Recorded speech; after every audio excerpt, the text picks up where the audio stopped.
Hello again, IB History Year 1 students. We're continuing with our unit on the First World War, and we're moving into learning targets 16 and 17, where we're focusing on the mobilization of human and economic resources for the war. This is one of the major focuses of IB. They want you to understand what it took for all of the countries that were at war to mobilize the necessary resources, both human resources and economic resources, to sustain their war efforts. So we're going to start with human resources, and we're going to start by focusing on the armies themselves. So I think I've mentioned to you that with the exception of the United Kingdom and the United States, all of the countries were conscripting soldiers into the war effort from the very beginning. I mentioned that the United Kingdom was one of those that did not. The British had hoped to fill out their army entirely with volunteers. And so they used a variety of methods to encourage voluntary enlistment rather than conscription. Propaganda was, of course, one of the most important techniques that they used. We mentioned, for example, the White Feather Campaign, wherein young women were encouraged to pin young men with white feathers or mail them white feathers if they deemed them cowardly because they had not volunteered for enlistment. We also mentioned the PALS campaign, in which the British Army encouraged groups of friends to enlist together with the promise that they would be placed in units together and deployed together. Well, of course, that led to extremely tragic consequences when the British Army got into tight scrapes, such as on the first day of the Somme, where entire battalions of PALs would get in a tough spot and be obliterated. And you'd discover, that if you had a small town or a small village in England somewhere, that there were no young men left in that village anymore. An entire generation of young men in a small town or village could be wiped out. And in the long run, as the war progressed and as the demands of the war increased and as the number of British soldiers being killed or wounded increased, the British ultimately had to relent. In late 1916, while the Battle of the Somme was still going on, they ultimately had to relent and began drafting soldiers. The United States was the other country that attempted to build our army through voluntary enlistments, but this did not last because World War I was not a particularly popular war in the United States.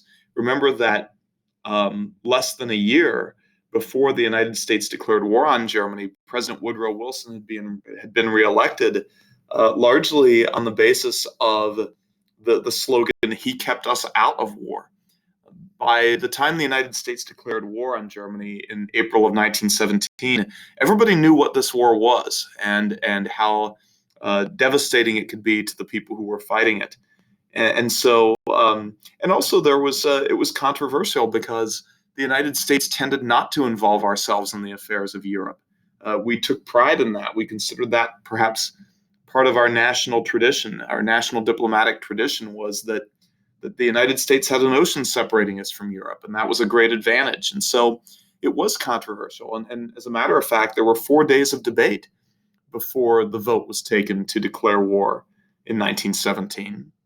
And so that sense of national uncertainty about whether this was something we should really do then translated in the first few weeks of enlistment, because after 3 weeks after the call for volunteers, only 77,000 young American men had volunteered for service.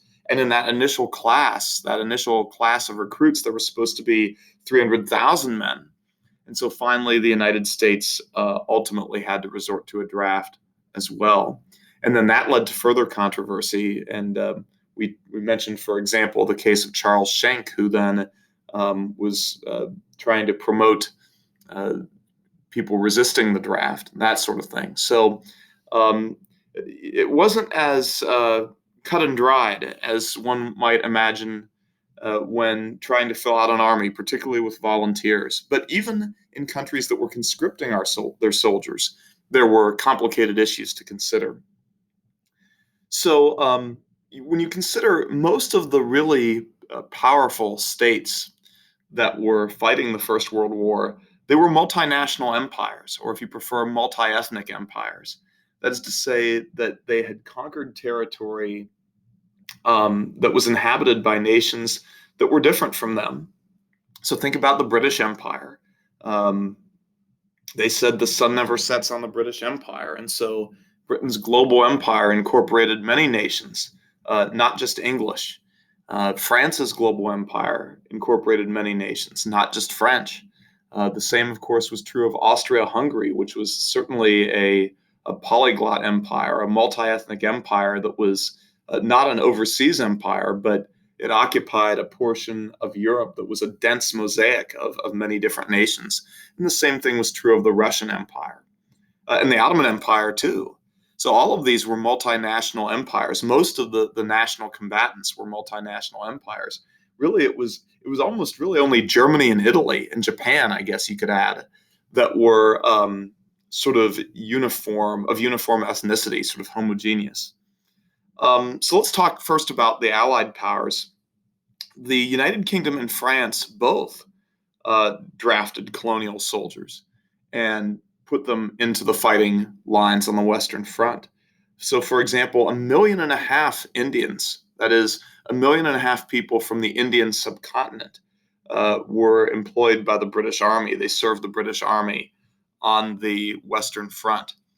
And there were 400,000 Africans who served the French army.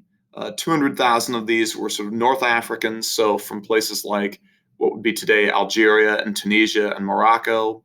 And there were 200,000 West Africans.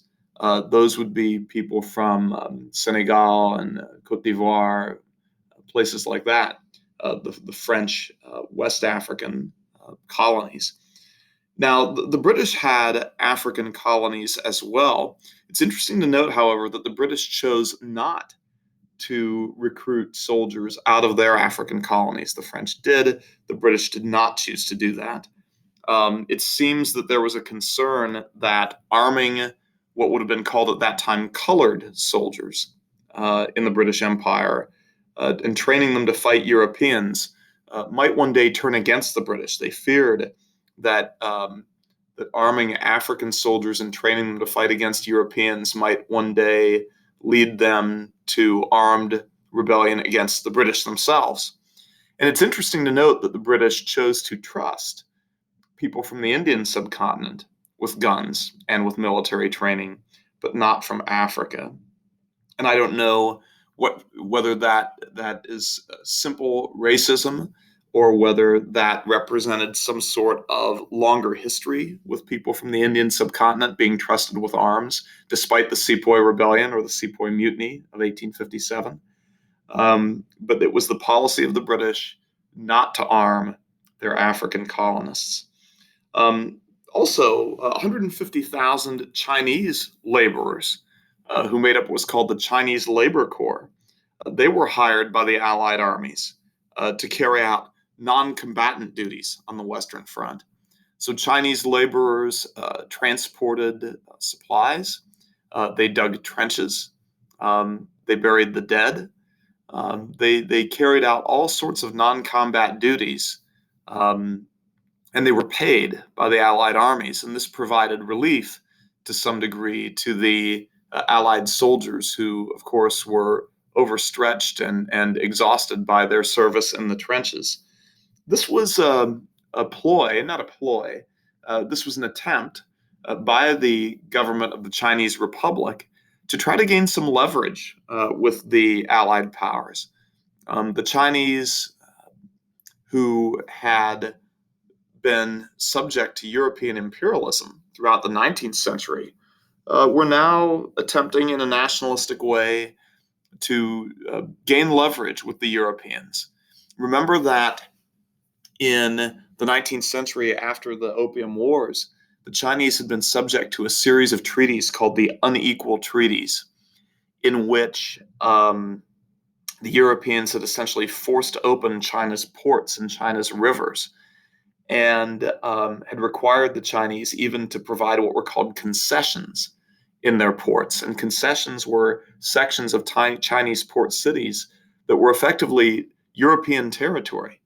in which Europeans operated under European law and under the authority of their own governments. It seems that what the Chinese Republic was trying to accomplish by releasing 150,000 of its citizens for service with the Allied armies, they hoped that, first of all, the Allies would win the war, and they hoped that this would gain them leverage with the Allies in post-war negotiations, in the hope that it would result in the Allied countries giving up their concessions in China's ports and relieving some of the more onerous terms of those unequal treaties from the 19th century. So we've got soldiers from the Indian subcontinent fighting on the Western Front. We've got soldiers from Africa fighting on the Western Front. We've got soldiers from China not fighting but serving the Allied armies on the Western Front. And so when we talk about the First World War, a lot of times we think of it as primarily a European war, which it was. But this European war, because of the multinational nature of some of the armies that were fighting it, pulled in nations from around the world. And in that sense, it truly was a world war. It's interesting to note that there were relatively few instances of racial or ethnic conflict or violence between European soldiers and colonial soldiers. Now, that may be because they served in separate units. They were kept separate from each other, but they couldn't serve completely. I mean, it's not like they didn't interact at all. And so despite whatever fears that the British had of arming Africans, there were no instances of African soldiers during the war taking up arms against the French, for example. And there were no significant instances of violence between British and Indian troops either. Now, the situation was a little bit more complicated for the multi-ethnic armies of Eastern Europe. So both Russia for the Allied powers and Austria-Hungary for the Central powers struggled to consistently field conscripted armies that were loyal and motivated to fight for their respective states. You have to remember that, when you think about Austria-Hungary and its empire, it was ruled by a family, the Habsburg family, who were ethnically German. And the elites of the society of Austria-Hungary, both in the government and in the military, were either ethnically German or ethnically Hungarian. Whereas 90% of the population of Austria-Hungary were non-German, and the majority of them were Slavic. And the majority of the soldiers in Austria-Hungary's army were Slavic, of one Slavic nation or another. Croatians, Slovenians, Serbs, Bosnians, Montenegrins, Poles even, some Romanians. You get the idea. They were a mosaic of Slavic nations down in the Balkans and in Central and Eastern Europe. And so here's the thing: you've got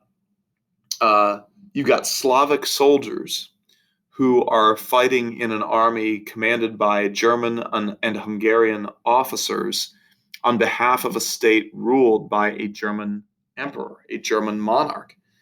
On the other hand, who are they fighting against? Well, they're fighting against Serbs and Russians, and Italians too, but Serbs and Russians, who are both Slavic. And so that spirit of pan-Slavism that existed in Europe prior to the war carried over during the war. And so you've got Slavic soldiers who were not particularly enthusiastic for fighting for the army of Austria-Hungary against Russians or Serbs. And it was really pretty common for soldiers of the Austro-Hungarian army to desert, or even to surrender in the middle of battle, surrender and defect to the other side. In cases where the Austro-Hungarian army was encamped close to the Serbian army or close to the Russian army, by night, whole units would simply abandon their camps and make their way over to the other side. And they would end up finishing the battle, fighting for the Serbs or fighting for the Russians. Or again, during the middle of battle, would simply surrender and hand themselves over and end up finishing the battle for the other side. And so this was part of the reason why, in the long run, Austria-Hungary's army performed so poorly. As large as it was, one of the largest armies in Europe at the time, it performed very, very poorly in this war. And that's why, in the long run, Germany had to move in and basically take over Austria-Hungary's war effort. And when they did, a major role of German soldiers was to prevent the Slavic soldiers of Austria-Hungary from defecting to the other side. So generally speaking, German units were embedded with the Austrian army, particularly on their flanks and in their rear, to kind of form this funnel that shoved the Slavic soldiers of Austria-Hungary forward toward the enemy and sort of kept an eye on them, supervised them. And if it seemed like any group of them seemed ready to surrender or defect, it was the job of the Germans to shoot them and kill them, so that they would quickly learn the lesson that they would not be allowed to do that in battle. But what a burden for German soldiers to take on, essentially this sort of lethal form of babysitting of the Austro-Hungarian soldiers. This was not a burden that the Germans could really afford. And so Austria-Hungary was not a great ally for Germany. The Russian army ran into similar problem because at that time Poland was still part of the Russian Empire. And whenever you had Poles conscripted into the Russian army, and they found themselves in battle with German or Austro-Hungarian armies, Poles would slip away from the Russian army. Again, at night, they would leave their camps, or even during battles, they would simply defect in the middle of the battle in order to slide over and join the enemies of Russia. And again, especially this was true when you had divisions or units of the German army or Austro-Hungarian army where there were large numbers of Poles. The Polish nation had once had their own state, but it had been carved up. It had been carved up. It had been partitioned multiple times until it was finally partitioned out of existence. And while the Russians ended up with the largest portion of it, and therefore the largest population of Poles, both Prussia, which became Germany, and Austria-Hungary took chunks of Poland too. So you had Poles fighting on both sides in this war. And generally speaking, it was Poles defecting from the Russian army to the German or Austro-Hungarian army that was the primary phenomenon when those two armies came into conflict with each other. And meanwhile, back home, so the mobilization of human resources was not just a matter of building armies, but also building up a labor force. And in all countries, of course, there were shortages of labor caused by the mass enlistment of military-aged men into the national armies.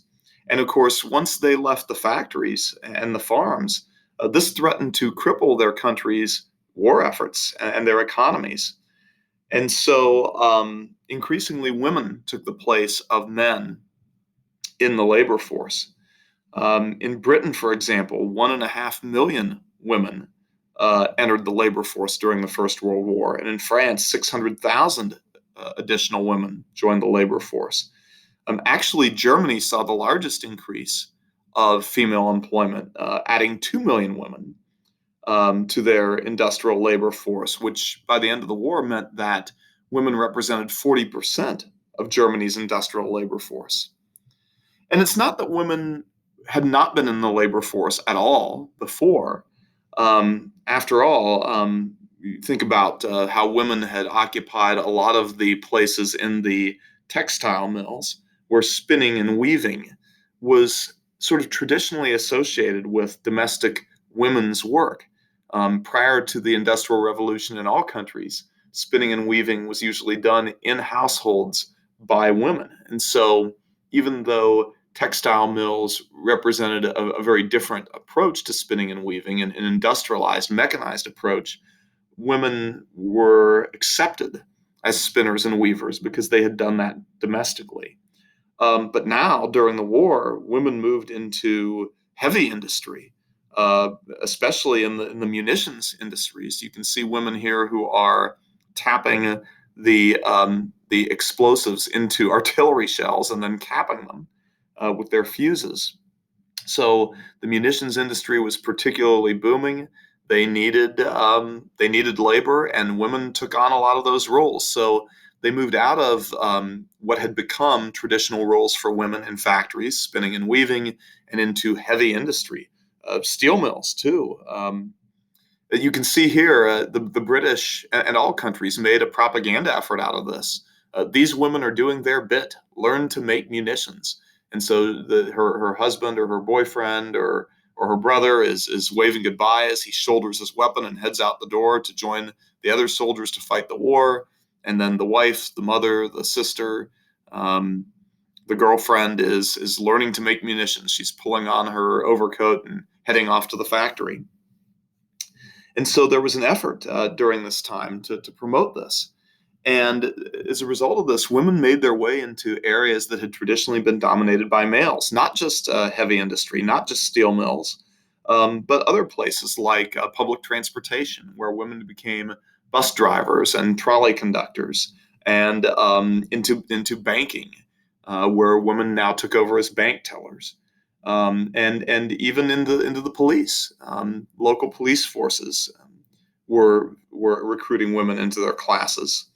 And the other thing that was interesting about women entering the labor force here was that in in the years prior to the war, most of the women who joined the industrial labor force were working class women, and they joined out of necessity. They joined because the survival wages that their husbands were making in the factories were not enough to keep their families alive, and so working class women had joined the labor force out of necessity. Now, during the war, middle class women who did not need to do it were joining the labor force, and they were doing it out of a sense of patriotic necessity.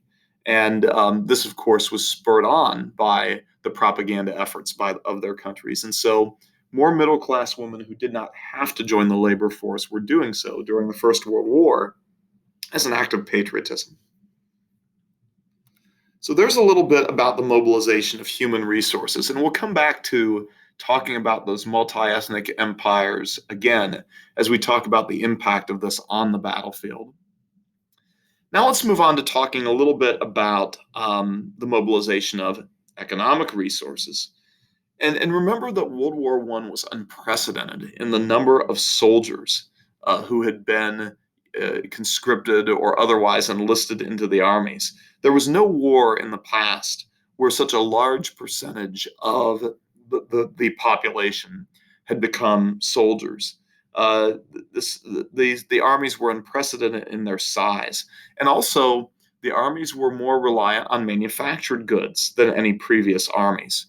This was a new kind of war, a 20th century kind of war in which manufacturing war materials to supply the army was as important to victory as really as filling out the army with soldiers. You think about I'm sure that many of you learned in modern world history that one of the biggest struggles faced by the Russian army during the war, they had the largest army in Europe, but they couldn't supply them with adequate guns. Only 1 out of 4 soldiers of the Russian army during World War I had a working gun.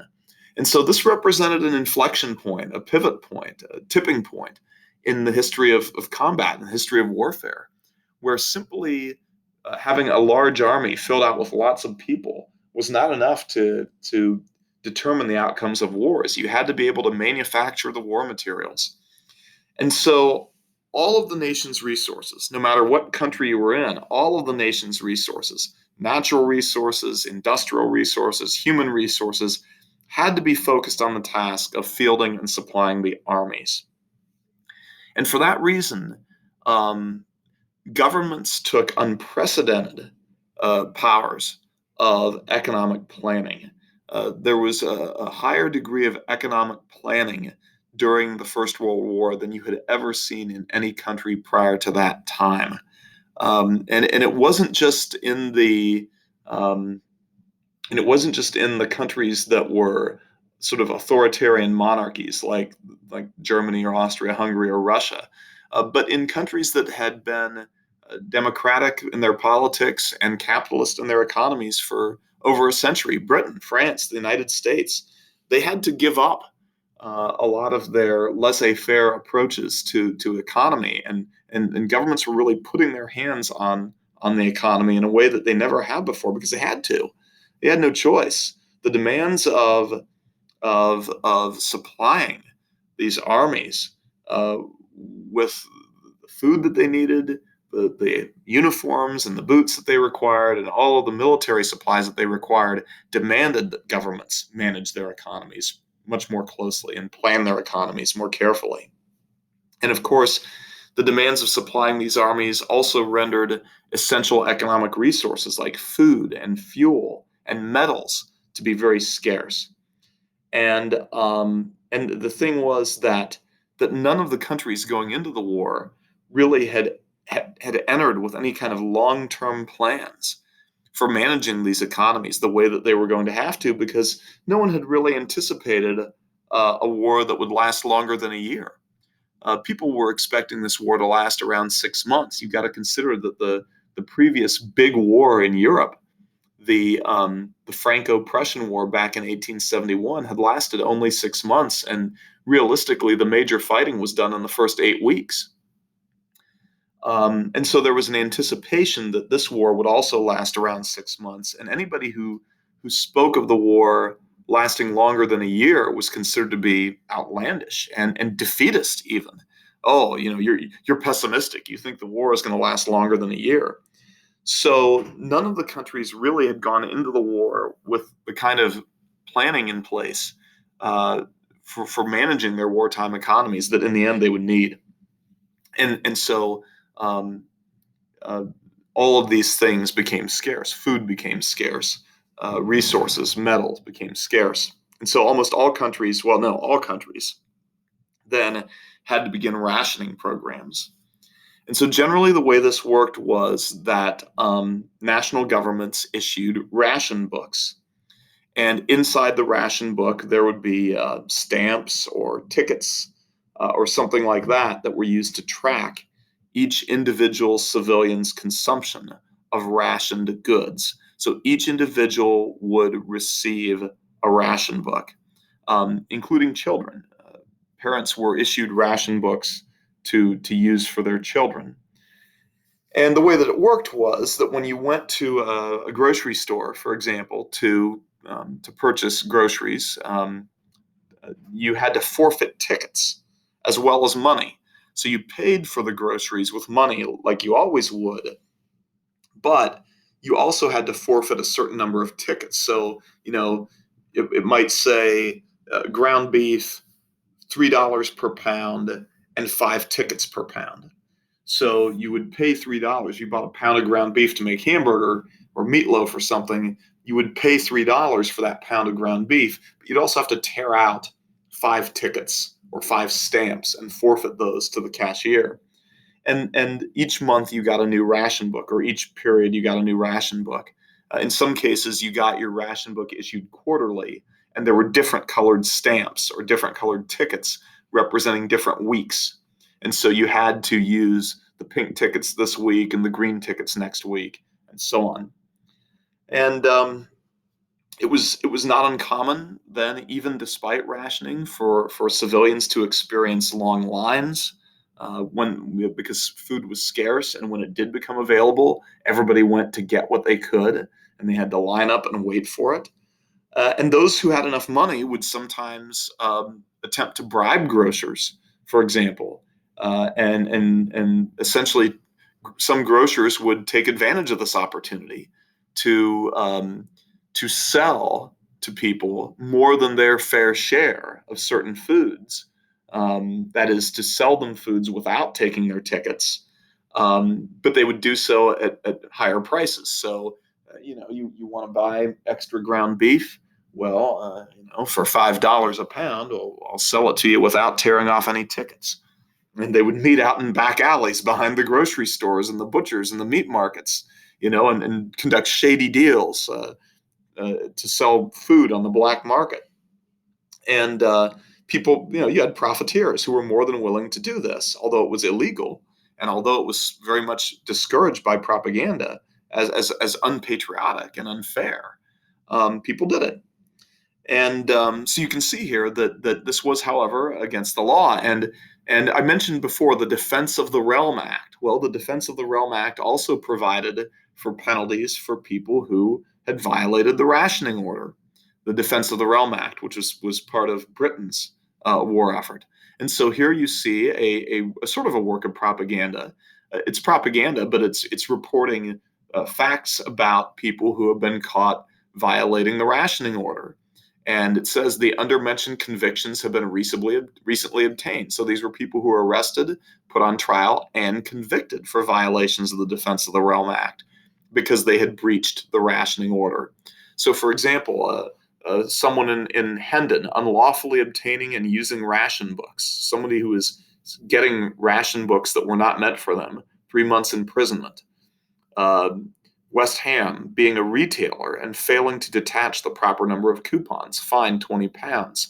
Obtaining meat, a person obtaining meat in excess quantities, fined £50 and £5 and 5 shillings, court costs. And you see, not detaching sufficient coupons for selling meat, and so on. And propaganda also encouraged people to abstain from certain scarce products on certain days of the week. So, for example, in English, it was don't eat meat on Mondays, don't eat wheat on Wednesdays, don't eat fat on Fridays. So you had this sort of alliterative thing going on: meatless Mondays, wheatless Wednesdays, fatless Fridays, because these were scarce and in short supply. And so they were encouraging people to voluntarily abstain from eating them, from using them. Now, the one country that struggled the worst with rationing was Germany. I mean, don't get me wrong. Because in American history we focus on German submarines, it was certainly true that there were shortages that were exacerbated by the role of the German submarines in trying to disrupt British trade.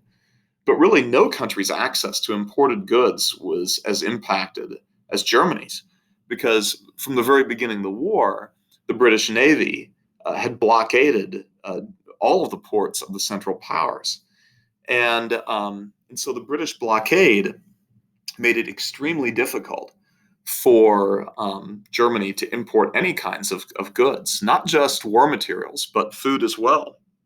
And this was a thing that led Adolf Hitler in the long run to be so determined to gain what he called living space for the German nation during the 1930s and 1940s.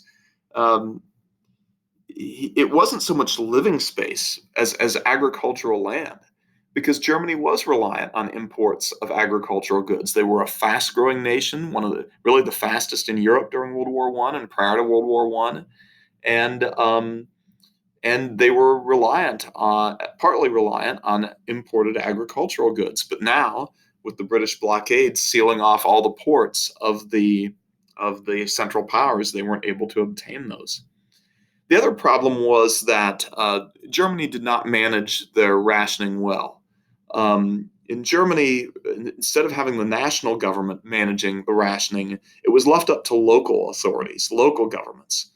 And that led to chaos and inequality, because areas that were rural had plenty of food. And so the local governments there had rationing systems that were much more generous, that allowed each person access to more food. Meanwhile, urban areas, not being farm country, didn't have food. And so the rationing schemes there were much more restrictive, and people in the cities got less. And, so as opposed to having the thing managed by the nation and having the surplus food in the rural areas redistributed to the urban areas, that didn't happen. And so there was a sense amongst people in the cities that they were being screwed, that they didn't get the food that they needed. And sympathetic rural persons encouraged people from the city to come out into the countryside, to make day trips out into the countryside. So if you had friends or relatives who lived in the city, you would encourage them to come out into the countryside, and you would use your ration cards to acquire food that they could then take back into the city with them. And this was not strictly legal. You weren't supposed to use your ration cards to acquire food to give somebody else, but that's what was happening. Out of sheer sympathy for the plight of your friends or relatives in the cities. And so the kind of redistribution of agricultural products that should have been managed by the government in a formal, and thought out way was forced into the hands of private citizens, and therefore it was very uneven and ineffective and illegal anyway. And this was called hamstering, where city folk would take a day trip out to the country and rely on their friends and relatives to use their ration cards to acquire additional food, which they could take back with them to the city. So this failure of German planning, which is very unusual for the Germans, they're known as being good planners. This failure of German planning and the effects of the British blockade combined together with, of course, at some point you were going to get a harsh winter. And it was the winter of 1916, 1917 that was exceptionally harsh, and it arrived early, damaging some crops before they could be harvested. And this produced what was called the turnip winter of 1916-17.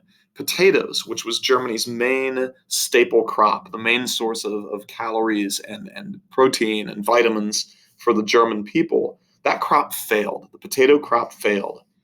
And humans had to substitute turnips. And turnips are a lot hardier.